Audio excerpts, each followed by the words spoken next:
Perkenalkan, nama saya Nisi Ancila Jaga dari jurusan S1 Budidaya Perairan, Fakultas Perikanan dan Ilmu Kelautan Universitas Diponegoro. Program kerja yang saya ambil yaitu tentang Budidamber dan mengadakan penyuluhan tentang manfaat mengonsumsi ikan. Terima kasih.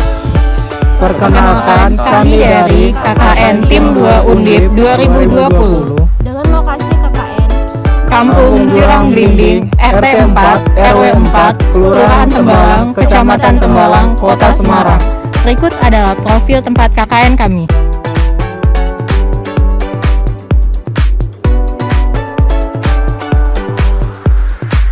Universitas Diponegoro tahun ini mengadakan kuliah kerja nyata yang berbeda dari tahun sebelumnya.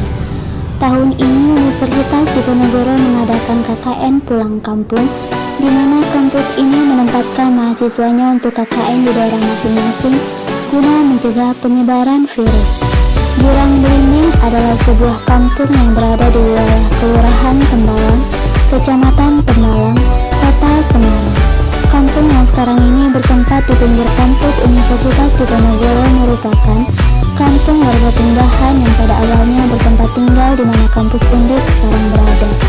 Ketika belum berdiri kampus Undip di Tembalang, wilayah tersebut merupakan area perkampungan yaitu Kampung Jurang Blimbing. Kampung ini memiliki 6 rukun tetangga, di mana RT yang menjadi sasaran tepat KKN kami adalah RT 4. RT 4 sendiri memiliki 30 kepala keluarga. Kami mahasiswa KKN mengabdi kepada warga secara langsung dengan tetap mematuhi protokol kesehatan.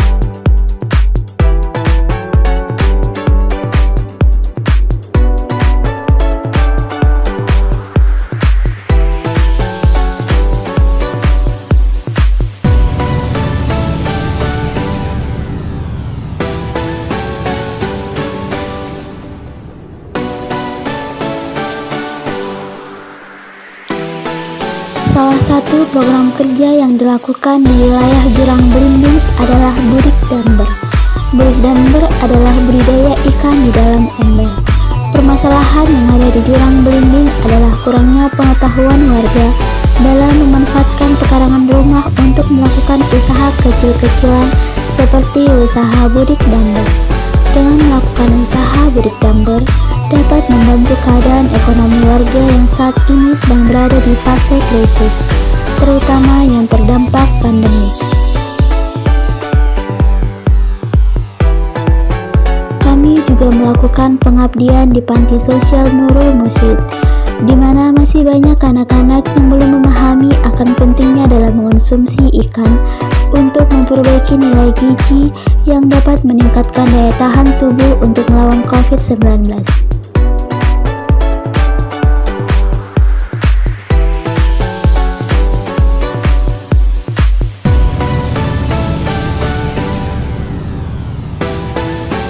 Pada tahun 1970-an, Kampung Jurang Blimbing mengalami masa keemasan di bidang seni.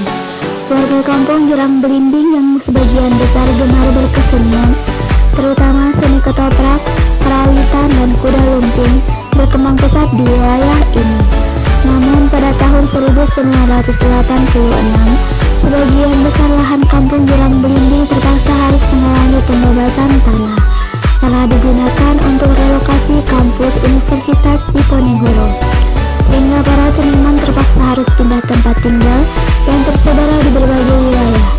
Namun, sebagian warga memilih pindah ke pinggir kampus dan menetap di wilayah tersebut. Pemerintah Kota Semarang kemudian menjadikan Kampung Jurang Blimbing sebagai kampung tematik seni dan budaya. Berbagai jenis bantuan diberikan oleh pemerintah Kota Semarang seperti fasilitas panggung kepementasan yang sekarang lebih dikenal sebagai Balai RW, berbagai alat musik gamelan sebagai piranti utama pemain karawitan, kuda lumping, dan ketoprak. Kemudian ada pula pembangunan gapura selamat datang di Kampung Seni dan Budaya Jurang Blimbing. Hadirnya peran para pemuda Karang Taruna atau IKADA dan mahasiswa tim KKN tematik Undip yang sudah turut aktif berkontribusi membantu menyukseskan acara pentas seni di Jurang Blimbing.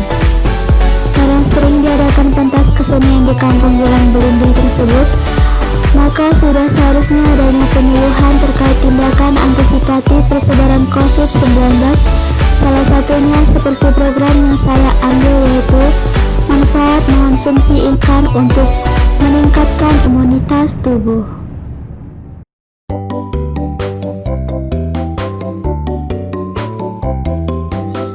Panti Asuhan Nurul Musyrik memiliki anak asuh sebanyak 40 anak, yang mana sebagian besar dari mereka berada di masa pertumbuhan.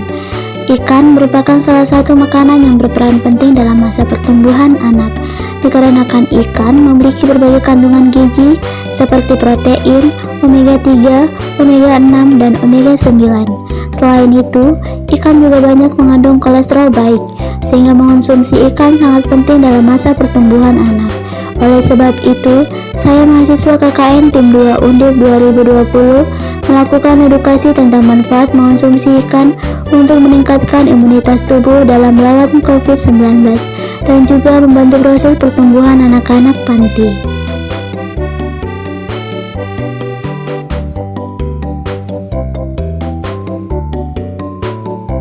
Untuk program kerja pertama saya yaitu tentang budidaya atau budidaya ikan di dalam ember yang saya laksanakan di daerah Jurang Belimbing RT 4 RW 4 Tembalang.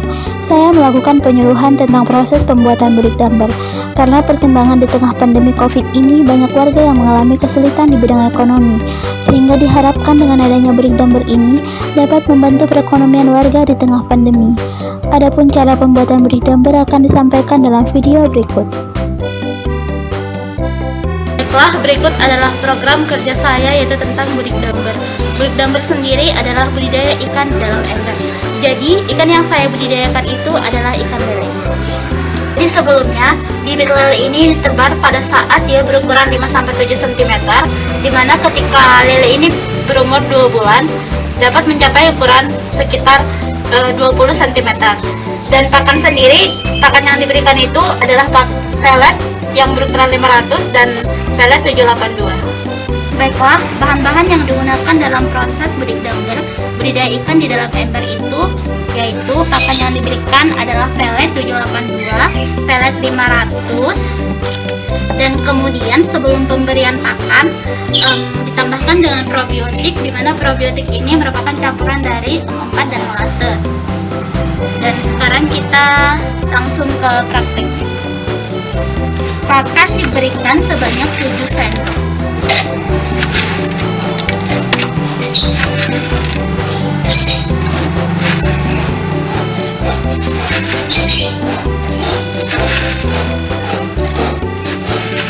Baiklah, ini sudah 7 sendok. Kemudian pakan dicampur dengan probiotik secukupnya.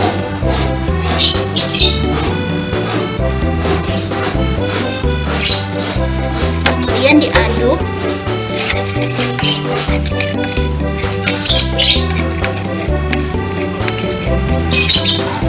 Baiklah, setelah ini pakan ditunggu sekitar 3-5 menit agar pakan tersebut bisa mengembang sebelum diberikan kepadanya. Dan saya ingin menjelaskan fungsi dari garam ini, dimana setelah pergantian air dan pemasukan ikan tersebut ke dalam wadah yang baru, itu harus diberikan garam terlebih dahulu. Tujuannya untuk supaya ikan tersebut tidak stres. Dan juga pemasukan ikan di dalam air itu dilakukan secara perlahan atau dengan menggunakan aklimatisasi, di mana aklimatisasi itu merupakan bertujuan untuk supaya ikan tersebut bisa beradaptasi dengan lingkungannya. Sekian. Baiklah, ini adalah proses pergantian air, di mana proses pergantian air ini dilakukan sekali 2 minggu. Kita ketahui bahwa pakan yang diberikan kepada ikan lele itu dapat mengandung racun ketika ikan lele tersebut memiliki nafsu makan yang berkurang. Maka oleh sebab itu, dalam proses budidaya wajib dilakukan proses pergantian air supaya ikan lele tersebut memiliki pertumbuhan dan tingkat kelulus hidupan yang diinginkan. Terus, dan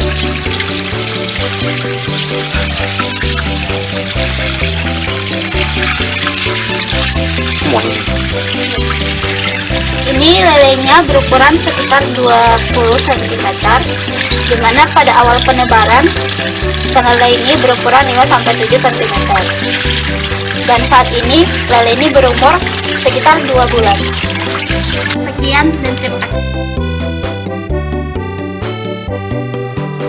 Untuk program kedua saya yaitu tentang edukasi mengenai manfaat mengonsumsi ikan dalam meningkatkan imunitas tubuh. Ikan memiliki kandungan gizi yang dapat mempercepat pertumbuhan tulang dan mempertahankan kesehatan tubuh.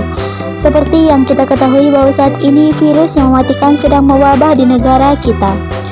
Panti Asuhan Nurul Musyid memiliki anak asuh sebanyak 40 anak, yang mana sebagian besar dari mereka berada di masa pertumbuhan. Ikan merupakan salah satu makanan yang berperan penting dalam masa pertumbuhan anak, dikarenakan ikan memiliki berbagai kandungan gizi seperti protein, omega 3, omega 6, dan omega 9. Selain itu, ikan juga banyak mengandung kolesterol baik, sehingga mengonsumsi ikan sangat baik dalam masa pertumbuhan anak.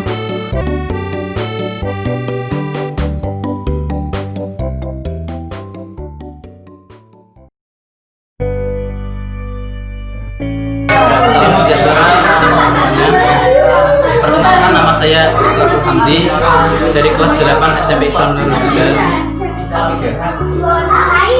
Menurut saya, jika kedatangan mahasiswa KKN Undip tahun 2021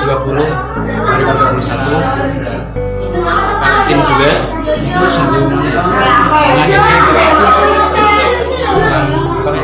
menyenangkan gitu. Awalnya biasa aja, cuma di pertemuan selanjutnya itu sangat menyenangkan. Ada kayak permainan, terus nonton film gitu kan, terus pembelajaran bahasa Inggris gitu. Semoga mahasiswa KKN Undip tim 2 semoga selalu sukses, jaya Undip, semoga jaya selalu.